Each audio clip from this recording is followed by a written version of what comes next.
सच को समर्पित। तो स्वागत है आपका यूजे न्यूज में। तो दोस्तों, हम इस वक्त गालंद में बम्बे वाले स्कूल में आए हैं। तो ये यहाँ पर बम्बे वाला स्कूल के नाम से मशहूर है और यहाँ पर आप देख रहे हैं कुछ लोग जमा हैं। तो जब हमने पता किया तो अभी 2-3 दिन पहले एक FIR दर्ज हुई है पिलखवा थाना में और वो उसमें जो धाराएं हैं वो 420, 467, 468 और 471 और इसके जो प्रमुख आरोपी हैं वो हैं चंद्रकांत, शिवोम और राम गोविल। तो मुद्दा ये है कि ये स्कूल करीब 20 वर्षों पुराना है और इसमें एक ये संस्था के थ्रू स्कूल बनाया गया था। वो संस्था बहुत अच्छे से स्कूल को चला रही थी। कैमरामैन जरा स्कूल को दिखाएंगे आप। स्कूल की हालत भी देख के लग रहा है ये काफ़ी पुराना है और ये अभी न्यू निर्माण है और लेफ्ट साइड में आप देखेंगे ये पुराना निर्माण है। तो आप देख रहे हैं कि यहाँ काफ़ी संख्या में लोग जमा हैं और इसमें सबसे बड़ा जो मुद्दा निकल के आया है वो ये कि कुछ गांव के लोगों ने जो कि इनका कहना है कि वो बीजेपी से संबंधित हैं, तो उन्होंने इस स्कूल की ज़मीन को कृषि भूमि बताकर इसकी रजिस्ट्री करवा दी। तो स्कूल के हमारे साथ हैं, वो हमें सारी कहानी बताएंगे। जी सर, नाम क्या है आपका? रविंदर सिंह उर्फ बंटी तोमर। और आपके स्कूल का नाम क्या है? नेहरू बाल समिति हाई स्कूल गालंद। ये कब से है ये स्कूल? ये 1996 में इसकी स्थापना हो गई थी और 2009 में जो इसको हाई स्कूल की मान्यता प्राप्त हो गई। सन 2000 से विद्यालय संचालित। अब ये मुद्दा क्या निकल का है? ये जो FIR की कॉपी मेरे हाथ में है, ये क्या मामला है? ये भूमाफिया चंद्रकांत गोविल, शिवोम तोमर, रामा गोविल, इन तीनों लोगों ने मिलकर फर्जी प्रस्ताव करके विद्यालय का बैनामा शिवोम। प्रस्ताव किस तरह का प्रस्ताव किया? एक नेहरू बाल समिति नाम की संस्था है दिल्ली में, जो कि 2005 में ही वो खत्म हो गई, डेड हो गई। उसके बाद उसका कोई नवीकरण नहीं हुआ। उसका फर्जी प्रस्ताव बनाकर इस स्कूल को भी नेहरू बाल समिति नाम है इसका भी, और उसी का प्रस्ताव लगाकर दिल्ली की एक समिति का और इसका जो शिवम तोमर के पक्ष में बैनामा कर दिया। शिवम तोमर कौन है ये? शिवम तोमर गालंद के रहने वाले हैं। वर्तमान में जो है हापुड़ जिले के जिला उपाध्यक्ष हैं बीजेपी पार्टी के। अच्छा, मतलब आप ये कहना चाह रहे हैं कि बीजेपी पार्टी के नेताओं की एक मिली भगत के जरिए, साठ घाट के जरिए जो है इसको कृषि भूमि बताकर भेज दिया गया। तो ये जब आपके पास ये मामला आया तब आपने फिर इसमें क्या एक्शन लिया? हम जो कोर्ट भी गए, दाखिल खारिज की आपत्ति में। कब का मामला है? 14 फरवरी 2020 का मामला है। अच्छा, ये पिछले साल का मामला है। तो यानी आप ये कहना चाह रहे हैं कि संस्था की ज़मीन जिसमें गरीब बच्चों की एजुकेशन होती है, गांव के गरीब बच्चों की एजुकेशन होती है, और उस एजुकेशन पर भी अब नेता नौकरशाहों की नज़र है। हाँ जी। तो एक बात बताइए मुझे, अब आने वाले समय में आप इसके बाद क्या क्या कदम उठाएंगे? इसके बाद सबसे पहले तो हम ये चाहते हैं कि उनकी गिरफ्तारी हो, जेल भेजे जाएं, और जो संस्था को हानि पहुंची है, जो बदनामी हुई है, संस्था की बदनामी भी है। उन्होंने छात्रों को भी डराया धमकाया, शिक्षकों को भी धमकाया है। सदस्यों के पास भी जो सदस्यों की लिस्ट उन्होंने रजिस्ट्रार मेरठ ऑफिस से निकाल कर उन पर भी दबाव बनाया है। वो आगे इस प्रकार की कोई हरकत ना करे, प्रशासन उन पर कार्रवाई करे, उन्हें उठाकर जेल भेजे। तो बीजेपी के शीर्ष नेताओं से आप मिले? बीजेपी के नेताओं से मिले थे हम। उन्होंने हमारी कोई मदद नहीं करी, किसी भी नेता ने, बीजेपी के ने किसी ने कोई मदद नहीं करी। और यदि हम किसी से बात भी की तो उन्होंने ये कह दिया, भाई बीजेपी का कोई भी व्यक्ति तुम्हारी इस मामले में मदद नहीं करेगा, तुम्हारा फैसला तो करा सकता है। मैं कहा जी फैसला क्या करें?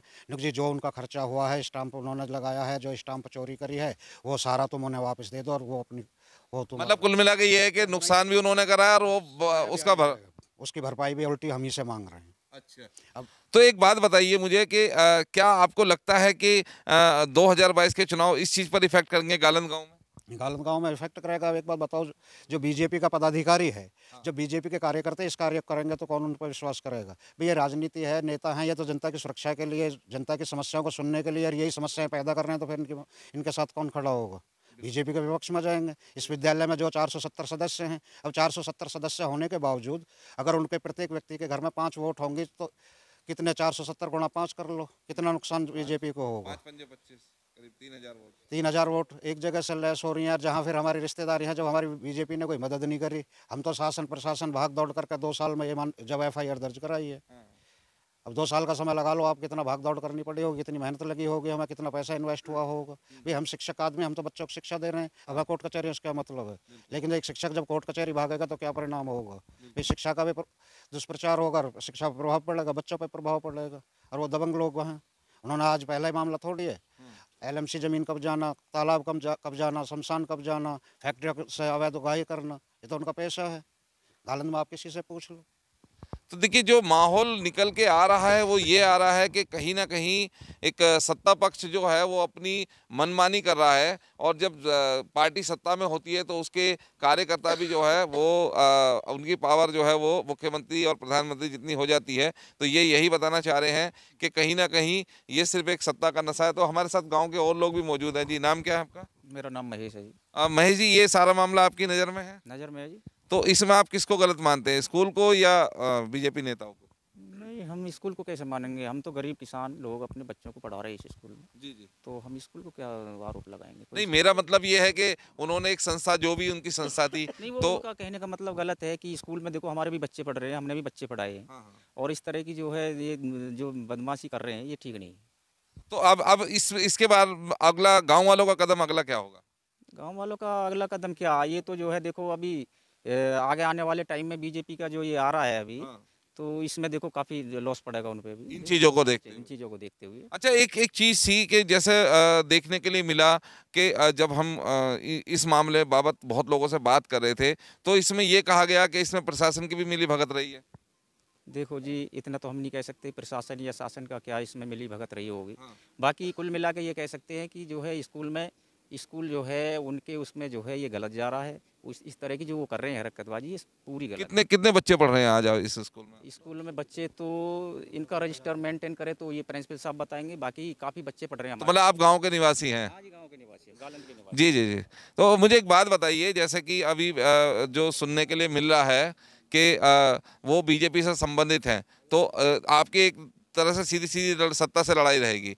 तो फिर सत्ता से लड़ाई, तो सत्ता के पास तो ऑलरेडी बहुत सारे सिस्टम है, उनके पास पूरी पावर है, तो फिर कैसे इस लड़ाई को अंजाम देंगे? हम कोर्ट में गए हैं इस विषय में, कोर्ट में तहसीलदार महोदय के हम जीत भी गए हैं। हाँ। और सिविल कोर्ट में हापुड़ है, हम विचाराधीन है मामला ये। अच्छा, वहाँ विचाराधीन है। तो अभी ये जो एफआईआर हुई है, इसके अकॉर्डिंग कुछ गिरफ्तारी वगैरह हुई है? अभी गिरफ्तारी कोई नहीं हुई, पर धीरे धीरे बीजेपी के कुछ नेता भी इस चीज़ को गलत मान रहे हैं, वो आ रहे हैं कि भी गलत करा है इसने। अच्छा, हम इसको मतलब अभी पार्टी सपोर्ट में आ रही है धीरे धीरे? धीरे धीरे पार्टी गांव की सपोर्ट मारी कहीं ना गई। कहीं मतलब बदनामी के डर से जो है अब बीजेपी के नेता भी उससे किनारा कर रहे हैं, सब दूरी बनाने की कोशिश कर रहे हैं कि भी इसने गलत किया है स्कूल के। सबकी नज़र में है, जनरल साहब की नज़र में भी है, जितने भी बड़े यहाँ से लीडर हैं सबकी नज़र में है मामला, उप मुख्यमंत्री की नज़र में भी है ये मसला, और उन्होंने एफआईआर के आदेश भी करे हैं।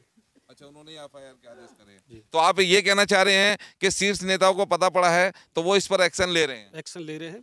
असल में ये मामला योगी जी के संज्ञान में नहीं था, नहीं जब भी इस पर निपटारा हो जाता। अच्छा अच्छा।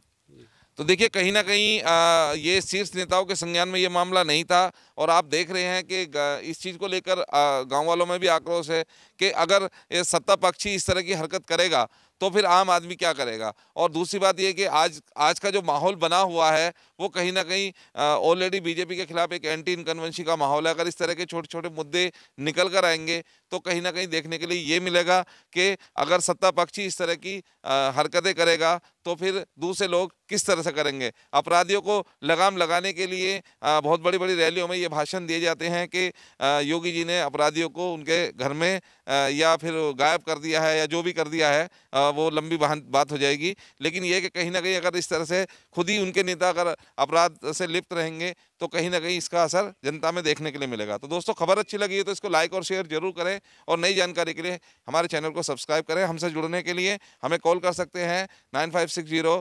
1777730। धन्यवाद।